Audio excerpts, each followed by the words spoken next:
بسم اللہ الرحمن الرحیم۔ حضرت خولہ بنت ثعلبہ رضی اللہ تعالی عنہ کا تعلق قبیلہ بنی اوف سے تھا۔ آپ کی شادی اوس بن صامت رضی اللہ تعالیٰ عنہ سے ہوئی تھی۔ اوس بن صامت مشہور صحابی حضرت عبادہ بن صامت رضی اللہ تعالیٰ عنہ کے بھائی تھے۔ حضرت اوس بن صامت بہت بوڑھے ہو چکے تھے۔ بوڑھے پن کی وجہ سے ان کے لہجے اور طبیعت میں بہت ہی چڑچڑا پن آ چکا تھا۔ وہ چھوٹی چھوٹی سی باتوں کو لے کر اپنے اوپر حاوی کر لیا کرتے تھے۔ انہوں نے اپنی بیوی سے غصے میں آ کر یہ الفاظ بول دیے تھے کہ تم مجھ پر میری ماں اور بہن کی طرح حرام ہو گئی ہو۔ میں تمہارے ساتھ کبھی بھی جنسی ملاپ نہیں کروں گا۔ میں تم سے اپنی خواہشات پوری نہیں کروں گا۔ اس دور میں یہ رواج تھا کہ کوئی بھی اپنی بیوی سے ناراض ہو کر اپنی بیوی کو یہ الفاظ کہہ دیتا کہ تم میری ماں اور بہن کی طرح مجھ پر حرام ہو گئی ہو۔ اگر مرد کی زبان سے یہ الفاظ نکل جاتے تو رواج کے مطابق اس میاں اور بیوی کا نکاح ٹوٹ جاتا تھا۔ ان دونوں کا ازدواجی رشتہ ختم ہو جاتا تھا۔ جب اوس بن صامت رضی اللہ تعالیٰ عنہ کا غصہ ٹھنڈا ہوا، حضرت اوس بن صامت رضی اللہ تعالیٰ عنہ بہت ہی شرمندہ اور پریشان ہوئے۔ ان کو اپنی غلطی کا احساس ہوا کہ میں کیا کر بیٹھا ہوں، تو انہوں نے اپنی بیوی سے معافی مانگی، بیوی سے بات چیت کرنے کی کوشش کی۔ تو حضرت خولہ رضی اللہ تعالی عنہا نے ان سے کہا کہ بے شک آپ نے مجھے طلاق نہیں دی ہے، لیکن جب تک میں یہ مسئلہ اللہ کے آخری نبی حضرت محمد مصطفیٰ صلی اللہ علیہ وآلہ وسلم کے سامنے رکھ کر اس کا حل دریافت نہیں کر لیتی، میں تم سے بات چیت نہیں کروں گی۔ جب تک اللہ تعالیٰ اور اس کے رسول ہمیں اجازت نہیں دیں گے تب تک تمہارا اور میرا ایک دوسرے کے پاس جانا جائز نہیں ہے، ہمارے تعلقات حرام ہی ٹھہریں گے۔ حضرت خولہ رضی اللہ تعالی عنہا نے اپنے خامد کو کہا کہ تم پہلے حضرت محمد مصطفیٰ صلی اللہ علیہ وآلہ وسلم سے یہ مسئلہ پوچھ کر آؤ، اس مسئلے کا حل نبی کریم صلی اللہ علیہ وآلہ وسلم کیا بتاتے ہیں۔ حضرت اوس بن صامت رضی اللہ تعالیٰ عنہ نے اپنی بیوی خولہ رضی اللہ تعالیٰ عنہ سے کہا کہ مجھے اپنے گھر کا مسئلہ نبی کریم کے سامنے پیش کرتے ہوئے شرم آتی ہے۔ میں کس طرح سے جا کر آقا دو جہاں کے سامنے اپنا مسئلہ پیش کروں؟ میرا تو یہی کہنا ہے کہ تم ہی نبی کریم صلی اللہ علیہ وآلہ وسلم کے پاس جا کر یہ مسئلہ پوچھ کر آؤ، ہو سکتا ہے کہ ہماری دوبارہ آپس میں مشاورت ہونے کی کوئی صورت بحال ہو جائے۔ لہٰذا حضرت خولہ رضی اللہ تعالی عنہ سیدھی حضرت سیدہ عائشہ صدیقہ رضی اللہ تعالی عنہ کے حجرے میں تشریف لے گئیں۔ اس وقت نبی کریم بھی وہاں موجود تھے۔ حضرت خولہ رضی اللہ تعالی عنہ نے سلام کیا تو نبی کریم نے سلام کا جواب دیا اور فرمایا، اے خولہ کس کام آئی ہو؟ حضرت خولہ رضی اللہ تعالی عنہ نے عرض کیا، یا رسول اللہ، آپ کو معلوم ہے کہ میرا شوہر میرا چچا زاد بھائی بھی ہے، وہ بہت ہی بوڑھا ہو چکا ہے، وہ ذرا ذرا سی بات پر چڑچڑا ہو جاتا ہے۔ میں اپنے شوہر سے بے پناہ محبت رکھتی ہوں۔ آج اس نے غصے میں آ کر مجھے کہا ہے کہ تم مجھ پر میری ماں کی طرح حرام ہو۔ حضرت خولہ رضی اللہ تعالیٰ عنہ نے عرض کیا، یا رسول اللہ، مہربانی فرما کر کے اس کا کوئی حل نکال دیں تاکہ ہم دونوں پھر سے ایک دوسرے کے لیے حلال ہو جائیں۔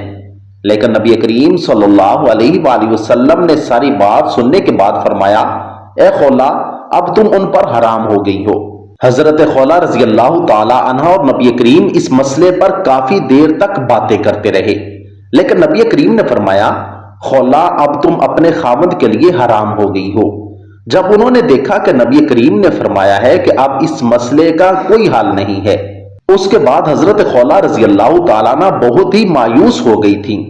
حضرت خولہ نے باوضو ہو کر اللہ تعالیٰ سے دعا مانگنا شروع کر دی، یا اللہ، میرے خامد اوس نے مجھے یہ الفاظ کہے ہیں، میں اپنے شوہر سے بہت ہی پیار کرتی ہوں، یا اللہ ہمارے لیے وہ بہتر فرما جو ہمارے حق میں بہتر ہے۔ میں نہیں چاہتی کہ میرا خامد مجھ سے جدا ہو جائے، وہ بوڑھا ہو چکا ہے، اس نے غصے میں آ کر مجھے یہ الفاظ کہہ دیے ہیں، میں اب بالکل بے بس ہو چکی ہوں، اب تیرے سوا میرا احتجاج سننے والا کوئی نہیں ہے، یا اللہ ہمارے لیے کوئی ایسا راستہ نکال دیں تاکہ ہم پھر سے ایک دوسرے کے لیے حلال ہو جائیں۔ حضرت عائشہ صدیقہ رضی اللہ تعالیٰ عنہ سے مروی ہے کہ حضرت خولہ رضی اللہ تعالیٰ عنہ نے اللہ تعالیٰ سے التجا اس طرح کی تھی کہ ہم سب کے آنسو نکل رہے تھے۔ ہم سب گھر والوں نے بھی اللہ تعالیٰ سے دعا کرنا شروع کر دی تھی تاکہ اللہ تعالیٰ حضرت خولہ کے مسئلے کا کوئی نہ کوئی حل نکال دیں۔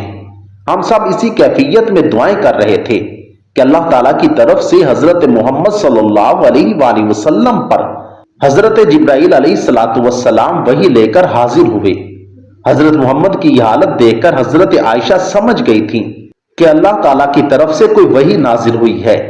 حضرت عائشہ رضی اللہ تعالیٰ عنہ نے حضرت خولہ سے کہا کہ خولہ تم فکر مت کرو، اللہ تعالیٰ کی طرف سے وحی نازل ہوئی ہے، تم بے فکر ہو جاؤ، اللہ تعالیٰ نے آپ کے مسئلے کے لیے کوئی حل نکال دیا ہے۔